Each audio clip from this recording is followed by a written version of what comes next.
Hey guys, I'm Mark, I'm Alon. and welcome to another episode of The Next Man Up.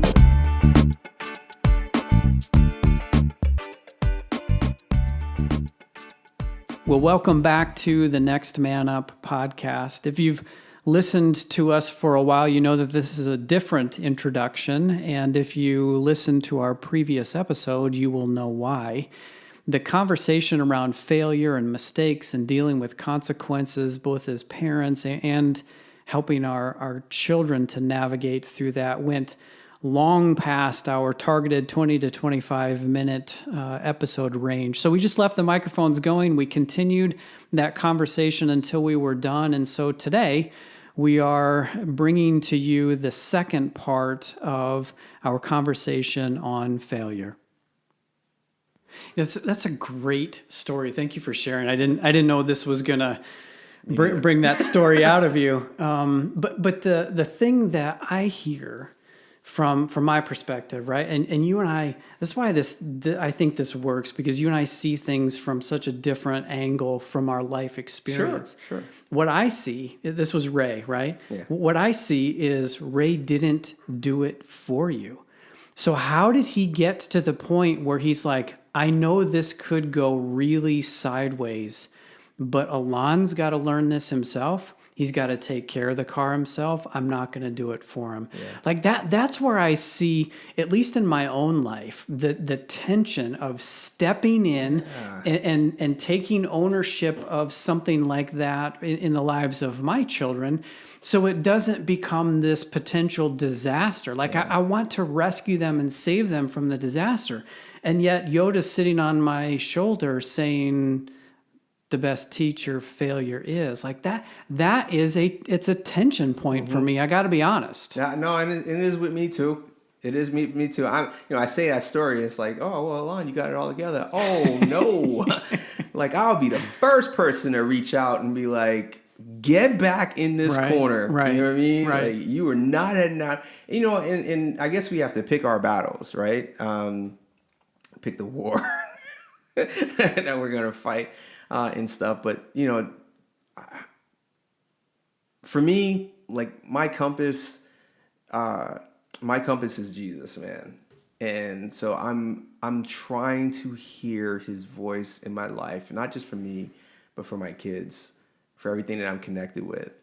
And I find when I'm listening intently and I don't shun away from it, he speaks to me when the time is that I need to go hands off. You gotta let this happen. And when it does happen, if it does happen, you can't come in like a bear. Like you come in like a lion, basically. You walk in, and your kid already knows he or she has done wrong, but then you change and not change, but you walk in and you don't even say anything because they already see the presence of like, dang it. Yeah, I've disappointed my dad. They already know you, and it's okay to be disappointed. It's okay to be like upset. It's okay to be angry at something that our kid does wrong. The problem is when I open up my mouth and it's a roar. Yeah. You know what I mean? Instead of like, let me come sit next to you and help you. Like, you ever watch a lion like lick a cub? Yeah. You know what I'm saying? Yeah. In the sense of I'm cleaning you, I'm helping and clean you. Just not like open up jaws and eat you. Right. You know what I mean? Right. Because that's it, right? Right. And the ability to do that for me has been always like trying to listen to that still voice. Now, from others, it might be something different, but for me, it's God, man. Like, I gotta listen, but I find when I'm not listening is when like I just go, I'm going to engage in this anger this way, and like all perspective, all everything goes out, and I end up kicking myself like afterwards, like, dude, you didn't need to come in blowing up like that. Yeah. And again, I want to make sure that people understand, like, I'm not saying that we can't get angry. No, anger is a part of it. Dude, it's a real emotion. It's a real emotion that I've been born with. Like, you know what I mean? Like, as well as happiness, be like joy, and as well as like being surprised or fear or whatever, it's how I engage in it. that becomes a problem with my kids, because there's been times where I have come in roaring, and I have like let my kids have it, and what hurts is in the midst of doing it, I can see the hurt in their eyes, like, why are you at me like this, or like, you just hurt me more than what just happened by which you approached me. You know, your presence is already its presence in their lives. They know you're a parent. When you walk in, they know you're upset because you are. Right. You know what I mean? Like, you don't have to let them know more than that. You know, now it's time to be like, dude, what you did was wrong. It was totally uncalled for, and I am disappointed, but I'm still your parent. I'm still going to come beside you. I'm still going to walk with you. The tension is real in that, man. It's a hard decision. You know, I've been much better in my mind in executing those scenarios than I have been in reality. Yeah. You know, I just a couple stories from my experience. One of my kids is just notoriously late. You know, he's the last one in the vehicle to go. And I've often said to my wife, like, just leave without him. just leave, you know, instead of waiting, instead of... I'm not dad. Well, she never has. And I'm not sure that I ever could. So here I am giving her a suggestion. I've had a couple of opportunities and I've not just left either. You're a better man than I. Am I? So here's my tension, right? Yeah. Would it have been more beneficial for me or for her to leave? And for him to realize that, maybe I need to be on time or a little closer to on time. Is that more beneficial? Or is that going to damage the relationship? Where is that chapter in the playbook, right? I haven't found that one yet. But it all depends, man. It all depends, dude, on the moment and see what I mean about we need a compass. Yeah. You know, and, you know, like I said, other people picked other things, but man, my compass has been God in my life, man. And I'm trying to listen. I'm trying to hear, because it's hard to make that choice. But what I refuse to do is to deal completely out of emotion. Yeah. What I refuse to do is to make that decision completely off of my daddy voice of "I told you so" moment. You know what I mean? Like, I want to say it. Yeah. I don't want to do that. Yeah. I don't want to do that. And, you know, I think being habitual about things is important here. Like a track record. A track record starts with a step. And if you continually do left foot, right foot, in the sense of like, I'm going to approach it in this way. And then the next time it comes up, even though it's hard, I'm going to press and approach it this way. Even if I fail at it, I'm going to continue to press in. Or all of a sudden, we start running with it. Yeah. We might trip up every once in a while, but we start running. You know what I mean? And it's healthy. You know, that's just the way I've gone. And it's been better than not engaging. Than not. And it's been better than just completely going, I'm throwing this completely out the window. I told you so. Here's my finger. Here's my wrath. Yeah. And whatever. Because the space for failure does not get created. It doesn't. Yep. And it's not fair to hold our kids to a standard that we ourselves can't be held to, which is you can't fail. Right. So I've had a rocky relationship with failure in my own life. Like this is me as a person, as a man, not even as a dad. I've certainly screwed up there more times than I can count. But in my own life, you know, I've always been a little more patient with others' failures than I have of myself. Oh, yeah. And I get to be very critical and take on that shame and guilt. And you know, my failures are small in comparison, right? But Sure. because it's not perfection, because it's not excellence, then I'm dealing with this, you know, I'm less than. I have failed. And so it's taken me It's taken me 45 years of living to really get to the point where I'm starting to appreciate and lean into what Yoda says with failure being a teacher. But as I'm hearing you talk, the shortcoming that comes to mind in my own parenting, my own dadding experience is with one of our kids. We went through a challenging time with this one, and worked through it in a good way. I'm intentionally going to leave details out just to protect the Sure. kid Yeah. and the You don't family wanna- here. yeah. But we worked through with this kid to get to a good place. However, each time there was a circumstance or scenario that presented itself that was similar or could potentially be similar to what we experienced together, I would throw that back onto the table. Yeah. And it took me a while before I realized I haven't let it go. I'm projecting that what happened in the past is going to happen again, and I continue to bring it up and put it back on the table. And I realized that I was not letting go, and I don't know that I had fully forgiven or empowered this child to be forgiven, and for that not to be this child's identity at all. It never was, but for it not to be that child's identity anymore.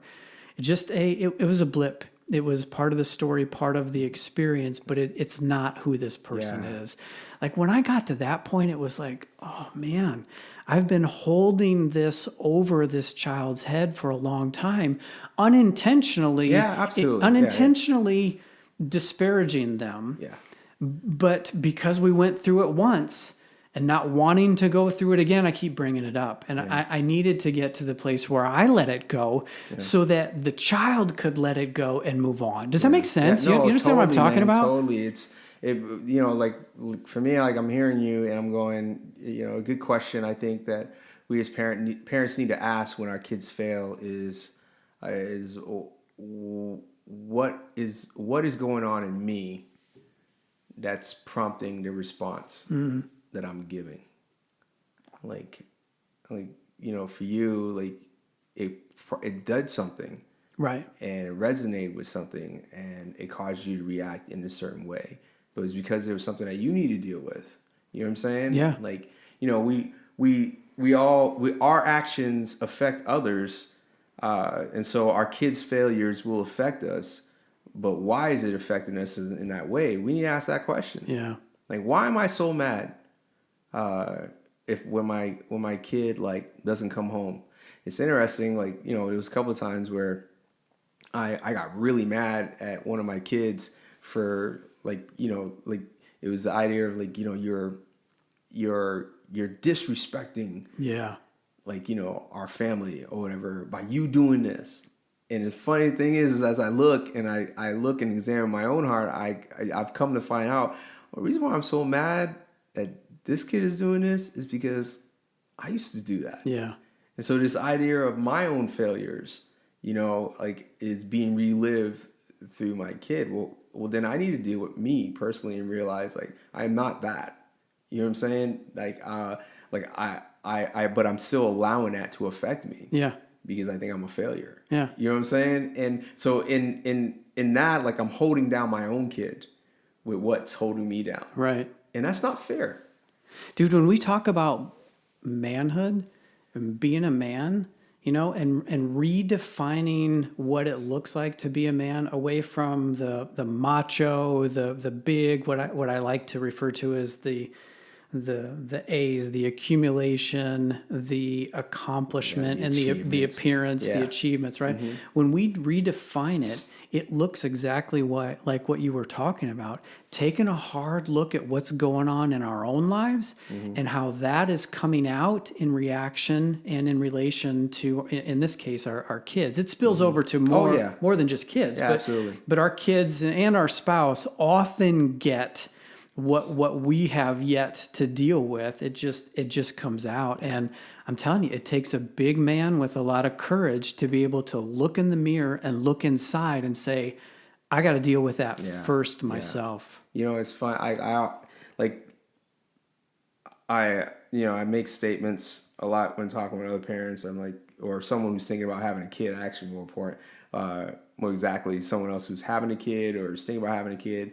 I'm going like, if you ever want to learn to be a better human, engage in parenting. Mm-hmm. Like, I honestly feel like for me, like I said, I believe in God, and I feel like God blesses us with kids to show us certain things, to show us, give us a picture of how he sees us. Yeah. You know what I'm saying? And it also gives us a sword sharpener to sharpen us with swords. Like, I mean, like my kids sharpen me.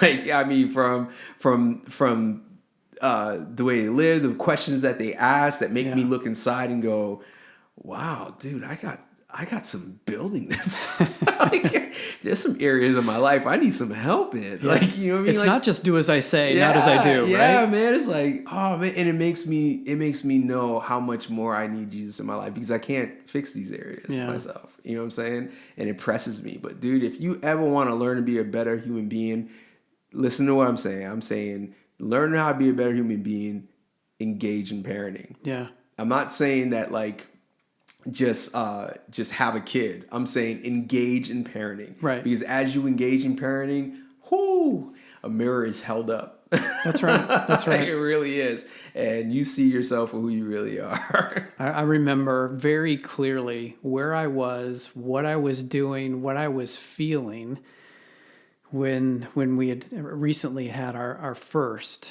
And I was trying to watch something on television, and the baby, I don't know how old he was, but still very much a baby, was making noise and was looking for some attention. And I'm like, come on, I'm trying to watch this show. And I caught myself mid-thought. I might have even said it out loud. Yeah. I don't know. But I caught myself, and I'm like, oh my goodness.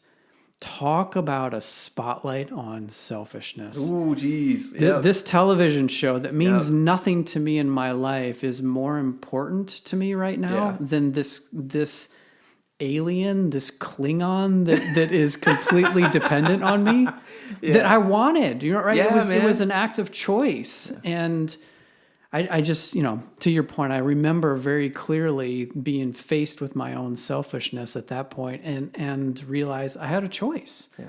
I can engage or I can disengage. Yeah. And it's so rewarding to engage. Like we said, there's no guarantees, but it's so much more rewarding to self and to the child to engage in this way. Sure. Absolutely, man. Absolutely. It's not easy. As I look at this topic, and sort through, like, what is my position here? What am I saying? If someone were to ask me where I fall on the issue of consequences and letting kids experience, the effects, I see it as kind of a spectrum.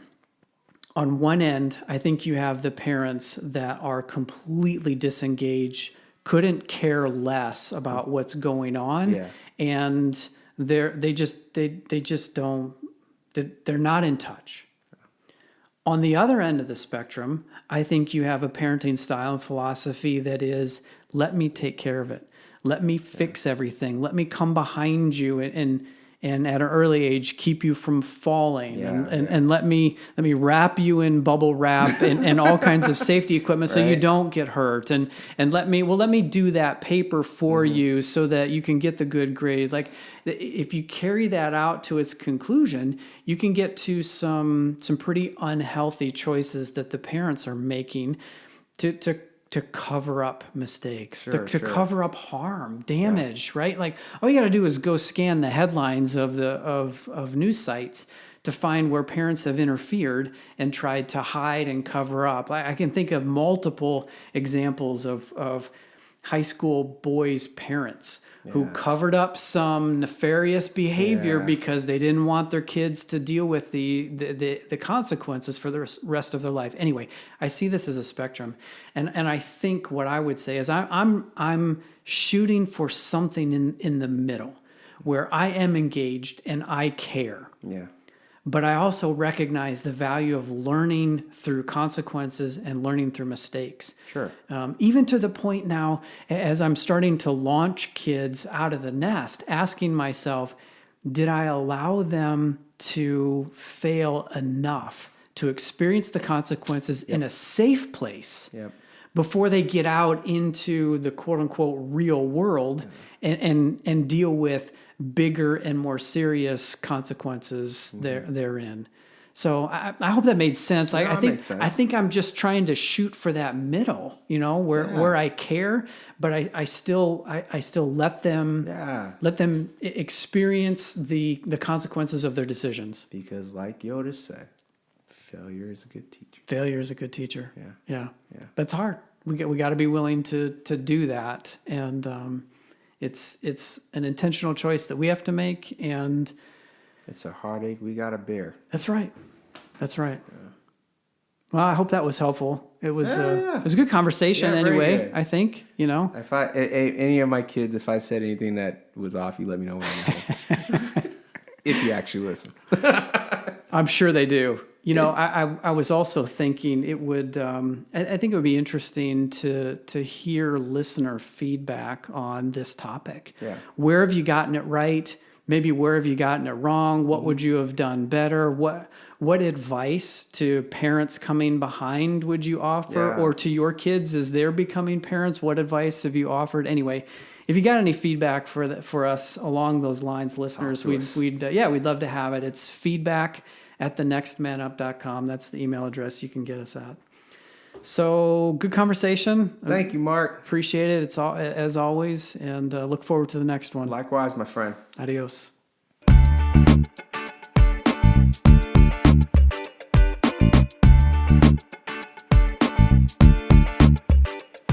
Hey, listeners, thanks for journeying with us on this Next Man Up podcast. We would love to hear from you. Maybe you have a question or an idea, perhaps a topic for us to consider. If that's you and you want to reach out to us, you can get us at feedback@thenextmanup.com. That's feedback@thenextmanup.com. Again, we'd love to hear from you. Until next time, we'll see you later.